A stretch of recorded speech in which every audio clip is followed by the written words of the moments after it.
Bismillahirrahmanirrahim. Assalamu alaikum students. Today we are going to start lecture number 24 Biology FSC part 1. Our discussion topic from chapter 5, that is characteristics and structure of virus. Previous lecture में बच्चे हम लोगों ने virus और उसकी history के बारे में डिस्कस किया था. आज के लेक्चर में हम देखेंगे वायरस की करैक्टरिस्टिक्स को और इसके स्ट्रक्चर को. जैसा कि बच्चे आप लोग जानते हैं कि जो वायरस होते हैं ये नॉन सेलुलर या सब सेलुलर पार्टिकल्स होते हैं. ऐसे सब सेलुलर पार्टिकल्स होते हैं जिनके अंदर कंप्लीट सेल जो है वो मौजूद नहीं होता, क्योंकि इनके अंदर जो साइटोप्लाज्म है एब्सेंट होता है, जिसकी वजह से इसको नॉन सेलुलर या सब सेलुलर पार्टिकल्स कहते हैं. ये बच्चे जो पार्टिकल्स होते हैं ये इन्फेक्शियस एजेंट्स होते हैं. ऐसे इन्फेक्शियस एजेंट्स होते हैं जो कि लिविंग थिंग्स के अंदर डिजीज़ कॉज करते हैं और उन डिजीज़ की वजह से इवन के डेथ भी कॉज होती है. अब ये जो इन्फेक्शियस एजेंट्स होते हैं ये बच्चे इतने छोटे होते हैं कि इसको हम नेकेड आई से नहीं देख सकते, ना ही हम इसको कंपाउंड माइक्रोस्कोप के अंदर देख सकते हैं. मीन्स इनका साइज इतना छोटा होता है कि इसको हम ना तो कंपाउंड माइक्रोस्कोप के अंदर देख सकते हैं और ना ही हम इसको आम इंसानी आंख से देख सकते हैं. ये बच्चे सिर्फ विजिबल होते हैं अंडर इलेक्ट्रॉन माइक्रोस्कोप. ठीक है, इलेक्ट्रॉन माइक्रोस्कोप के अंदर जो है हम इसको जो है देख सकते हैं. अब ये देखिए बच्चे जो वायरस होते हैं ये हमारे पास पॉइजनस फ्लूइड होते हैं. जैसे हम लोगों ने प्रीवियस लेक्चर में स्टडी किया था कि जो वायरस होते हैं ये पॉइजनस फ्लूइड होते हैं. ये ऐसा बच्चे पॉइजन होता है जो कि डिजीज़ कॉज करता है और ये डिजीज़ अगर सीवियर हो जाती हैं तो इसकी वजह से क्या होती है, डेथ भी कॉज हो सकती है. ये था बच्चे हमारे पास वायरस जो कि हम लोगों ने प्रीवियस लेक्चर में जो है वो स्टडी किया था. आज हम देखते हैं करैक्टरिस्टिक्स को कि वायरस की जो है वो करैक्टरिस्टिक्स क्या होती हैं. सबसे पहले हम देखेंगे इसके साइज़ को, देन हम देखेंगे फिल्ट्रेशन पावर को, ओब्लिगेट इंट्रा सेलुलर पैरासाइट्स कैसे होते हैं ये, no metabolic machinery, then disease production और लास्ट पे हम देखेंगे रेजिस्टेंट टू एंटीबायोटिक्स. सबसे पहले बच्चे हम साइज़ के हवाले से देखें तो जैसे हम लोगों ने स्टार्ट में भी बात की कि जो वायरस होते हैं वो बहुत छोटे होते हैं. इतने छोटे होते हैं कि उसको हम आम इंसानी आंख से नहीं देख सकते. ठीक है, तो उसको हम देखते हैं इलेक्ट्रॉन माइक्रोस्कोप के अंदर. जब हम इसको इलेक्ट्रॉन माइक्रोस्कोप के अंदर देखते हैं तो बच्चे इनका जो साइज़ होता है वो वेरी करता है. डिफरेंट जो वायरस होते हैं उनका जो साइज़ होता है वो डिफरेंट होता है. यहाँ बच्चे देखिए कि जो हमारे पास पोक्स वायरस होते हैं, पोक्स वायरस ऐसे वायरस होते हैं जो कि स्मॉल पोक्स की बीमारी कॉज करती हैं. ठीक है, जिसको चिचे की बीमारी कहते हैं. पोक्स वायरस जो होता है ये स्मॉल पोक्स कॉज करता है. इसका जो साइज़ होता है वो 250 नैनोमीटर होता है. ठीक है, इसी तरह जो हमारे पास पार्वो वायरस है ये 20 नैनोमीटर का होता है. ठीक है, इसका जो साइज़ है वो 20 नैनोमीटर है और ये बच्चे ऐसी डिजीज़ कॉज करता है जो जिसको हम अनीमिया कहते हैं.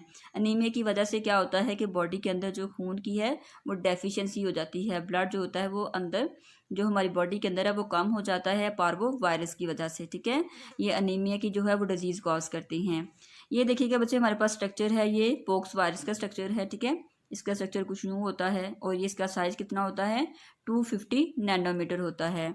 और ये हमारे पास क्या है, ये पार्वो वायरस है. ठीक है, ये हमारे पास पार्वो वायरस है, इनका जो साइज़ होता है वो 20 नैनोमीटर होता है. उसके बाद देखिए कि बच्चे जो हमारे पास वायरस हैं ये बैक्टीरिया से भी छोटे होते हैं. ठीक है, बैक्टीरिया देखिए कि माइक्रो ऑर्गेनिज्म है और बैक्टीरिया से भी छोटे जो हैं वो वायरस होते हैं. और तकरीबन ये जो बैक्टीरिया से हैं 10 to 10,000 टाइम्स स्मॉलर होते हैं एज़ कम्पेयर टू बैक्टीरिया. ठीक है, बैक्टीरिया से भी ये बहुत ज़्यादा छोटे हैं. इस वजह से ये क्या करते हैं कि ये फिल्टर पेपर से पास हो सकते हैं. ठीक है, इनका साइज़ छोटे होने की वजह से ये जो पोर्सिलिन फिल्टर पेपर होता है वहाँ से ये ईजिली पास हो जाती हैं. ये जो बैक्टीरिया होते हैं, ठीक है, ये फिल्टर पेपर में से पास नहीं होते क्योंकि इनका जो साइज़ होता है ये वायरस की निस्बत बड़ा होता है. ठीक है, साइज़ बड़े होने की वजह से ये फिल्टर पेपर में से पास नहीं हो सकते. देन बच्चे इसकी है obligate intra cellular parasite. Obligate का क्या मतलब है कि ऐसे पैरासाइट जो कि अपने लिविंग होस्ट के अंदर रहते हैं वहाँ ही ये रेप्लिकेट करते हैं, वहाँ ये रिप्रोड्यूस करते हैं, उसको हम ओब्लिगेट पैरासाइट कहते हैं. इंट्रा का मतलब क्या होता है, intra cellular, within the cell. ऐसे पैरासाइट जो कि किसी लिविंग होस्ट की बॉडी के अंदर रहते हैं ठीक है, और वहाँ ये जाके रिप्रोड्यूस करते हैं, अपनी कॉपीज़ बनाते हैं, जिसकी वजह से हम इसको ओब्लिगेट इंट्रासेलुलर पैरासाइट कहते हैं। मोस्ट इंपॉर्टेंट एमसीक्यूज है बच्चे कि जो हमारे पास वायरस होते हैं वो कौन से पैरासाइट होते हैं, ओब्लिगेट इंट्रासेलुलर पैरासाइट होते हैं। इसकी वजह से बच्चे इसको हम आर्टिफिशियली जो है वो ग्रो नहीं करवा सकते, क्योंकि बच्चे इसको जो है ग्रोथ के लिए, इसकी रिप्रोडक्शन के लिए क्या होता है, होस्ट की ज़रूरत होती है। तो जब तक होस्ट नहीं होगा तब तक ये रिप्रोड्यूस नहीं कर सकेंगे और ना इनकी ग्रोथ हो सकेगी। इस वजह से इसको हम आर्टिफिशियल मीडिया के अंदर ग्रो नहीं करवा सकते। अब ये जो रिप्रोड्यूस करते हैं या किसी एनिमल सेल के अंदर जो है वो अटैक करते हैं तब ये रिप्रोड्यूस कर सकते हैं। प्लांट सेल के अंदर जो ये हैं इस दाखिल हो जाते हैं, प्लांट सेल्स के अंदर जाके ये रिप्रोड्यूस कर सकते हैं। माइक्रो ऑर्गेनिज्म, ठीक है, बैक्टीरिया जैसे हैं, इनकी बॉडी के अंदर जाके ये रिप्रोड्यूस करते हैं। इवन कि जब ये ह्यूमंस की बॉडी के अंदर जाते हैं तो वहाँ भी जाके ये रिप्रोड्यूस करते हैं, अपनी कॉपीज़ बनाते हैं। ये बच्चे रिप्रोड्यूस कैसे करते हैं, रिप्रोड्यूस करते हैं रेप्लिकेशन के थ्रू। रेप्लिकेशन क्या होता है, ये बच्चे ऐसा प्रोसेस होता है जिसके थ्रू वायरस क्या करते हैं, अपने जैसी जो है वो कॉपी बना लेते हैं। क्यों, क्योंकि बच्चे इसके अंदर जो साइटोप्लाज्म है अपना तो ये एब्सेंट होता है। तो जब ये किसी लिविंग होस्ट की बॉडी के अंदर जाते हैं तो लिविंग होस्ट की बॉडी के अंदर जाके उनका साइटोप्लाज्म, उसकी जो बायोसिंथेटिक मशीन है उसको ये यूज़ करते हैं और अपनी जैसी जो है वो कॉपी बना लेते हैं, जिसकी वजह से इसको हम क्या बोलते हैं, ओब्लिगेट इंट्रासेलुलर पैरासाइट बोलते हैं। क्लियर। उसके बाद बच्चे हमारे पास है कि जो वायरस होते हैं ये होस्ट, अपने होस्ट के बगैर ना तो ये ग्रो कर सकते हैं और ना ही ये रिप्रोड्यूस कर सकते हैं। ठीक है, ये बच्चे बहुत इंपॉर्टेंट पॉइंट है कि जो हमारे पास जो वायरस होते हैं, वायरस को रिप्रोड्यूस होने के लिए, अपनी कॉपीज बनाने के लिए, अपनी ग्रोथ करने के लिए किस चीज़ की ज़रूरत होगी, होस्ट की ज़रूरत होगी। जब तक ये होस्ट नहीं होगा तब तक ये ग्रो नहीं कर सकेंगे। उसके बाद बच्चे हमारे पास है नो मेटाबॉलिक मशीनरी। अब देखिए कि बच्चे हम लोगों ने कहा कि जो वायरस होते हैं इनके अंदर साइटोप्लाज्म मौजूद नहीं होता। जब इसके अंदर साइटोप्लाज्म मौजूद नहीं होगा तो इसका मतलब है कि इसके अंदर जो मेटाबॉलिक मशीनरी होगी वो एब्सेंट होगी। जैसा कि आप लोग जानते हैं कि जो साइटोप्लाज्म होता है इसके अंदर मेटाबॉलिज्म का प्रोसेस होता है। तो जब वायरस है तो इनके अंदर साइटोप्लाज्म नहीं होगा, तो इसका मतलब क्या है कि इसके अंदर जो मेटाबॉलिक मशीनरी होगी वो क्या होगी, एब्सेंट होगी। और जब मेटाबॉलिक मशीनरी एब्सेंट होगी तो क्या होगा, ना तो इसके अंदर जो न्यूक्लिक एसिड और प्रोटीन है इसकी सिंथेसिस हो पाएगी। ठीक है, अपनी तो उसके पास है लेकिन वो अपनी जैसी जो है वो कॉपी नहीं बना सकता जब तक उसके पास मेटाबॉलिक मशीनरी नहीं होगी। तो वो मेटाबॉलिक मशीनरी किसकी यूज करेगा, होस्ट की, कि ये अपनी जो है न्यूक्लिक एसिड और प्रोटीन की सिंथेसिस के लिए क्या करेंगे कि होस्ट सेल के ऊपर डिपेंड करेंगे ताकि ये अपने कंप्लीट फंक्शंस को प्ले कर सकें, अपने आप को ग्रो करवा सकें और रिप्रोड्यूस करवा सकें। ठीक है, उसके बाद है बच्चे डिजीज़ प्रोडक्शन, कि ये डिजीज़ कॉज करते हैं। जैसे ही वायरस जो होते हैं ये बच्चे लिविंग होस्ट के ऊपर जो है अटैक करते हैं, उनकी बॉडी के अंदर जाके एंटर होते हैं तो ये रिप्रोड्यूस करना स्टार्ट कर देते हैं। ठीक है, उनकी जब बायोसिंथेटिक मशीन को यूज़ करते हैं तो ये रिप्रोड्यूस करते हैं, रिप्रोड्यूस करके अपनी जैसी कॉपीज़ बनाते हैं। जब वायरस बॉडी के अंदर बहुत ज़्यादा हो जाते हैं तो ये डोमिनेट हो जाते हैं। ठीक है, डोमिनेट होने की वजह से बॉडी के अंदर ये डिफरेंट डिजीज़ कॉज करते हैं। क्लियर। उसके बाद है ये हमारे पास रेजिस्टेंट टू एंटीबायोटिक्स। ये बच्चे बहुत ज़्यादा एंटीबायोटिक्स के खिलाफ जो है ये रेजिस्टेंस कॉज करते हैं। मींस ये एंटीबायोटिक्स का जो असर होता है इसको ये ख़त्म कर देते हैं, इतने ज़्यादा ये पावरफुल होते हैं। ठीक है, resistant to many antibiotics such as penicillin, streptomycin. ये बच्चे जो हैं स्ट्रॉन्ग जो हमारे पास एंटीबायोटिक्स हैं, ठीक है, उसके ये असरात को भी ये ख़त्म कर देते हैं। हाईली रेजिस्टेंट होते हैं to many antibiotics. Clear. Next है बच्चे हमारे पास प्रियॉन्स। प्रियॉन्स जो है ये बच्चे न्यूली डिस्कवर्ड हमारे पास प्रोटीन है। ठीक है, इसको डिस्कवर किया गया था 1983 में। ठीक है, और ये हमारे पास क्या है, इन्फेक्शियस प्रोटीन है।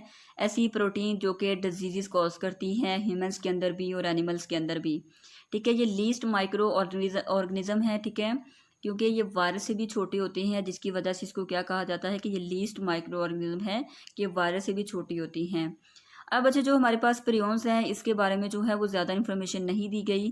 ठीक है, क्योंकि इसके अंदर जो है वो काफ़ी ज़्यादा जो है वो चेंजेस जो है वो देखने को मिली थी। इसकी वजह से इनकी जो नेचर होती है वो कंट्रोवर्शियल होती है। ठीक है, चेंजेबल होती है। अब अगर हम इसकी केमिकल कंपोजिशन के हवाले से देखें तो जो प्रियॉन्स होते हैं ये प्रोटीन से मिलकर बनते हैं, ठीक है। इसके पास जो होती है प्रोटीन के पास सारी इंफॉर्मेशन मौजूद होती है जो कि रेप्लिकेशन के लिए ज़रूरी होती है, ठीक है। ये बच्चे जो डायग्राम के अंदर देखिएगा ये प्रियॉन का स्ट्रक्चर है, ठीक है। प्रियॉन जो है जो कि प्रोटीन से मिलकर बनी हुई है और ऐसी प्रोटीन से मिलकर बनी है जो कि डिजीज़ कॉज करती हैं। अब ये देखिए कि बच्चे जो हमारे पास प्रोटीन है इसके पास वो तमाम इंफॉर्मेशन मौजूद होती है जो कि रेप्लिकेशन के लिए ज़रूरी होती हैं। जैसे देखिए कि हमारे पास जो वायरस है उसके अंदर न्यूक्लिक एसिड मौजूद है लेकिन वो रेप्लिकेट नहीं कर सकता अकेला जब तक वो लिविंग होस्ट के ऊपर डिपेंड नहीं करता, ठीक है। तो ये जो हमारे पास पेरियॉन्स होती हैं ये रेप्लिकेट कर सकते हैं ड्यू टू देयर प्रोटीन, ठीक है। ये जो बच्चे हमारे पास प्रियॉन्स होते हैं ये रिस्पॉन्सिबल होते हैं, ठीक है। काऊ के अंदर ये इन्फेक्शन कॉज करते हैं, ठीक है। काऊ के अंदर जब ये वायरस जो होता है प्रियॉन्स जो होती हैं लीस्ट माइक्रो ऑर्गेनिज्म है अटैक करता है तो उसके अंदर क्या करते हैं इन्फेक्शन कॉज करते हैं। इसके अलावा अगर बच्चे ये ह्यूमंस के ऊपर अटैक करती हैं तो ह्यूमंस का जो ब्रेन होता है इसके अंदर इन्फेक्शन कॉज करती हैं। Mysterious brain infection caused in humans, ठीक है। अजीबोगरीब जो है ब्रेन इन्फेक्शन जो है वो कॉज करती हैं। सबसे पहले जो है वो नर्वस सिस्टम जो होता है वो बच्चे इसके अंदर जो नर्व्स होती हैं, ठीक है, उसके ऊपर बहुत ज़्यादा इफेक्ट होता है। जो अंडरस्टैंडिंग जो होती है ना कंडीशन वो ख़त्म होना शुरू हो जाती है ब्रेन के अंदर से। तो ये बहुत ज़्यादा प्रियॉन्स होती हैं ये बहुत ज़्यादा ख़तरनाक होती हैं। उसके बाद बच्चे हम देखेंगे स्ट्रक्चर ऑफ वायरस कि वायरस का जो स्ट्रक्चर है वो कैसा होता है। वायरस जब बच्चे कंप्लीट हो जाता है, ठीक है, मैच्योर हो जाता है और अपने आप को तैयार कर लेता है डिजीज़ कॉज करने के लिए तो उसके लिए हम क्या यूज़ करते हैं विरियॉन करते हैं। कि विरियॉन जो वायरस की जो कंप्लीट और मैच्योर जो स्टेज होती है इसको आप क्या बोलोगे विरियॉन बोलोगे, ठीक है।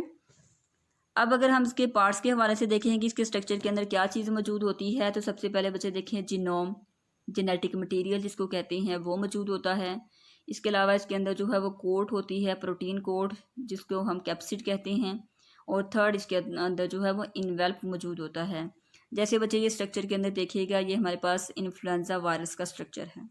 जैसे आप लोगों ने प्रीवियस लेक्चर में भी देखा ये हमारे पास क्या है कि ये जो इन्फ्लुएंजा वायरस है उसका स्ट्रक्चर है। इसके अंदर क्या है वायरल जीनोम मौजूद है और इसके ऊपर जो कवरिंग मौजूद है इसको आप क्या बोलोगे न्यूक्लियो कैप्सिड, ठीक है। कैप्सिड प्रोटीन की ऊपर कोट होती है और इसके ऊपर जो है वो इनवेल्प मौजूद होता है, ठीक है, जिसकी वजह से हम इसको इनवेल्प वायरस भी कहते हैं, ठीक है।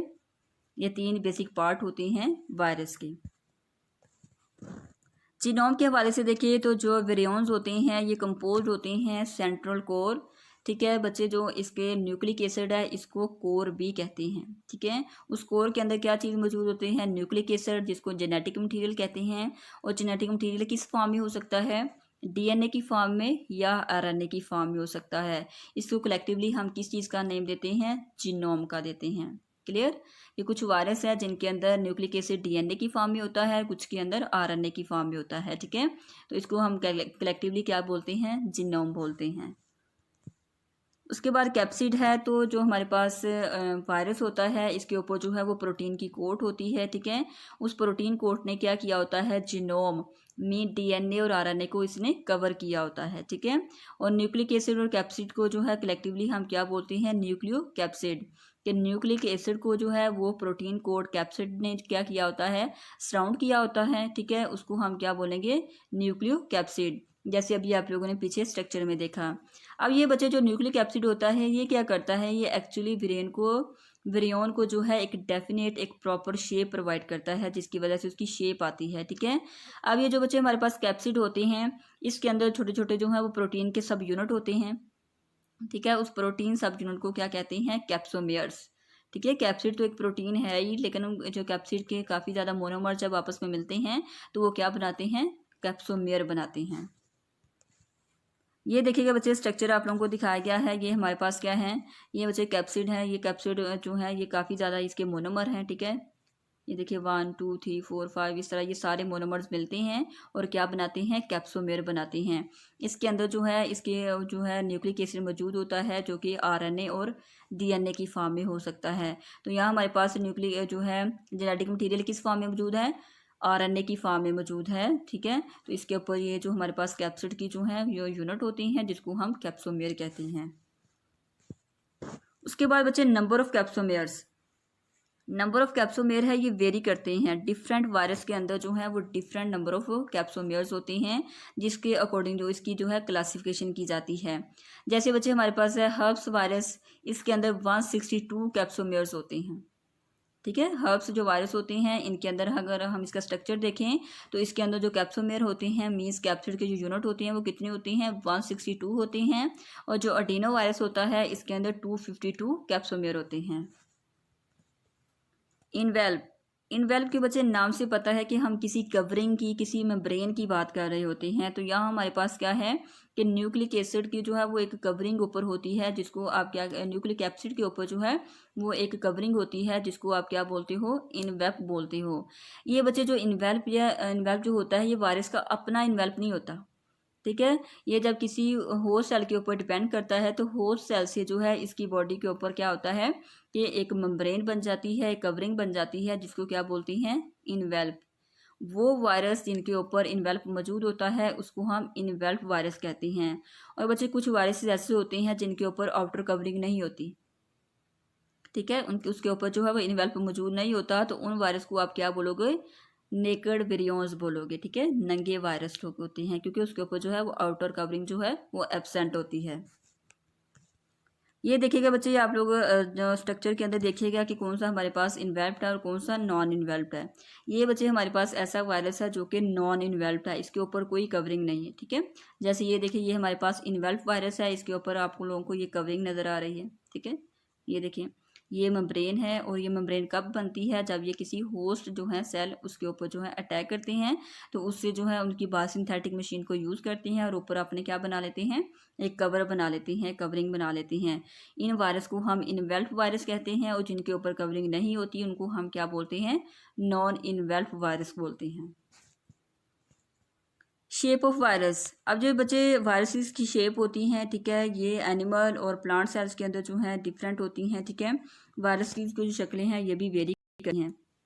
जैसे बच्चे हमारे पास पॉलीहेड्रल शेप के होते हैं, पोली मीन मैनी, हेड्रल हेड के मैनी हेड जिनके ऊपर होते हैं। ठीक है, जैसे बच्चे ये स्ट्रक्चर के अंदर देखिएगा ये हमारे पास क्या है, पॉलीहेड्रल है। ठीक है, इसी तरह ये हमारे पास देखिएगा ये हमारे पास हेलिकल है। ठीक है, हेलिकल की फॉर्म में है।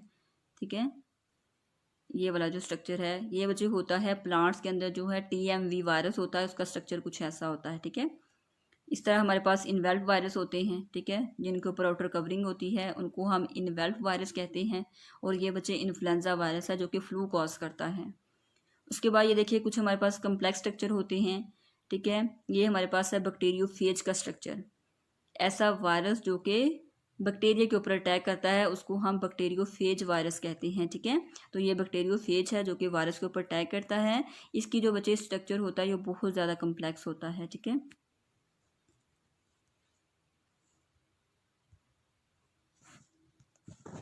उसके बाद देखिए बैक्टीरियोफेज क्या है।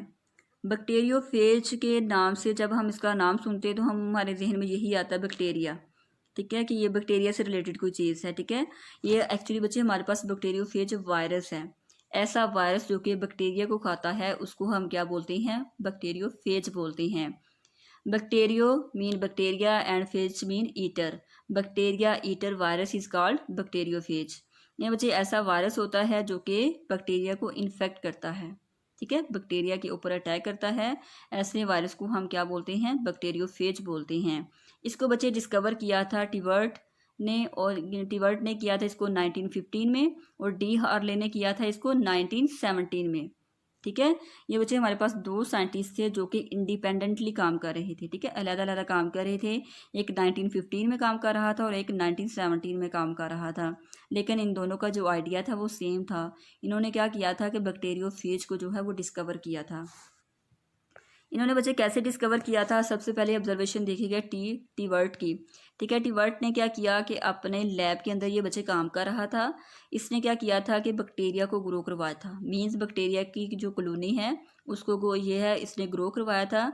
लेकिन इसने जो कॉलोनी ग्रो करवाई थी बैक्टीरिया की उसके अंदर उसने देखा कि वहाँ लाइसिस स्टार्ट हो गई थी।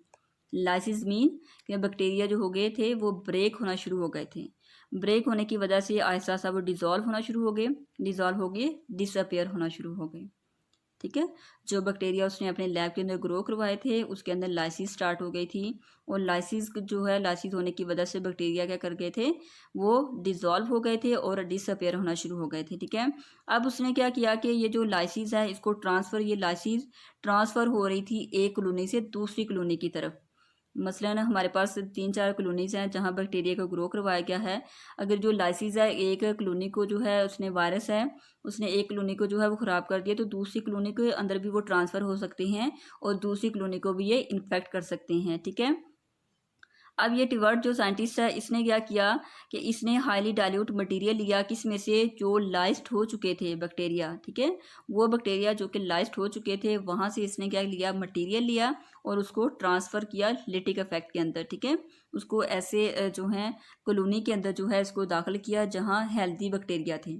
ठीक है। लाइस्ड फिल्ट्रेट को या लाइस्ड मटेरियल को इसने लिया और उसको ट्रांसफ़र कर दिया किसके अंदर, जहाँ हेल्दी बैक्टीरिया थे।